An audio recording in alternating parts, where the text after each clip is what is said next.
जी अस्सलाम वालेकुम, मैं हूँ आयशा। आप देख रहे हैं आयशा कुकिंग। आयशा कुकिंग में आज हम बहुत मज़ेदार सी रेसिपी आप लोगों के लिए लेके आए हैं और रेसिपी की तरफ चलते हैं।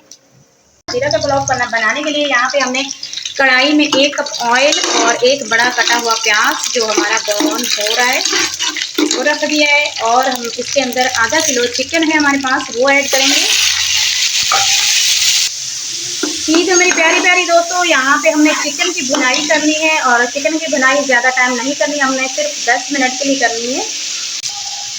जी तो यहाँ पे हमने टमाटर ऐड कर दिए, जो 4 बड़े कटे हुए थे टमाटर वो ऐड किए हैं। अब इसकी भुनाई करेंगे 5 मिनट तक, उसके बाद हम दूसरी चीज़ें भी ऐड करते जाएंगे साथ साथ। और यहाँ पे हम ऐड करने जा रहे हैं जो आप लोगों से शेयर किया है, पुदीना, लौंग, काली मिर्ची, दालचीनी।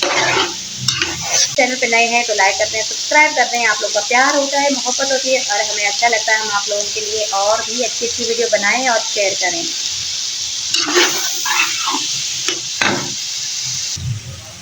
जी तो मेरी प्यारी प्यारी दोस्तों, यहाँ पे हमारे टमाटर जो है गल चुके हैं और माशाल्लाह बहुत ही अच्छा कलर आ गया है, ये देखें। अब हम इसके अंदर ऐड करने जा रहे हैं कुटी हुई लाल मिर्च, और यहाँ पे 1 चम्मच हमने ले लिया बड़ा नमक का, और 4 अदद हरी मिर्ची ले ली, और यहाँ पे हमने ले लिया है लहसुन।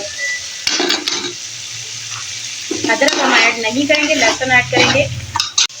जी तो यहाँ पे हमारा जो मसाला तैयार हो चुका है, तो अब हमने इसके अंदर ऐड करना है पानी।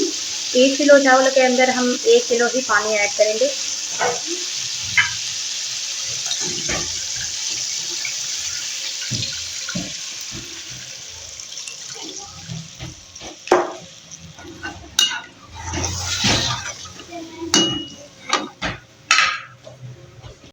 जी तो यहाँ पे हमने पानी ऐड कर दिया, और हम इसके अंदर लास्ट चीज़ ऐड करेंगे, वो हमारे पास पुदीने के पत्ते,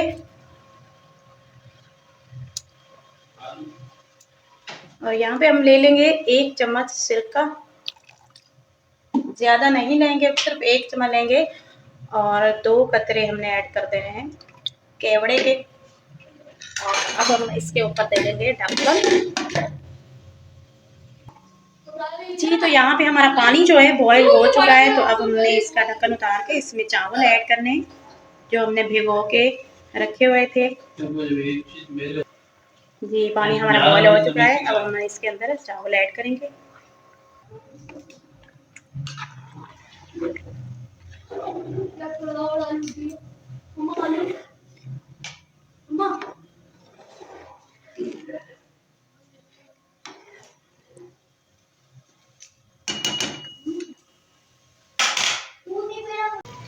जी तो यहाँ पे हमारा पानी जो खुश्क हो चुका है, तो अब हमने इसके ऊपर ढक्कन देना। उससे पहले इस पे जो चीज़ें ऐड करनी है वो आप लोगों से शेयर करती हूँ।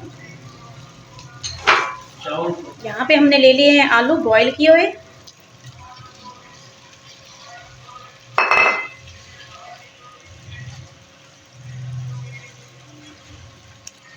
चम्मच से फैला देंगे, इसे अलग अलग कर देंगे।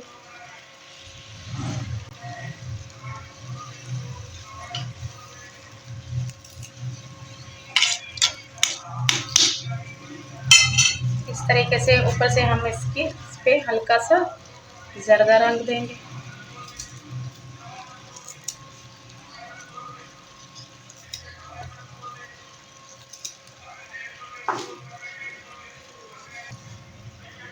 जी तो और हम इसके ऊपर हल्का हल्का धनिया वो छिड़क देंगे खूबसूरती के लिए। अब हमने इसके ऊपर ढक्कन देना है, और 15 मिनट के बाद हमारी जो है ज़ीरा पुलाव तैयार हो जाएगा।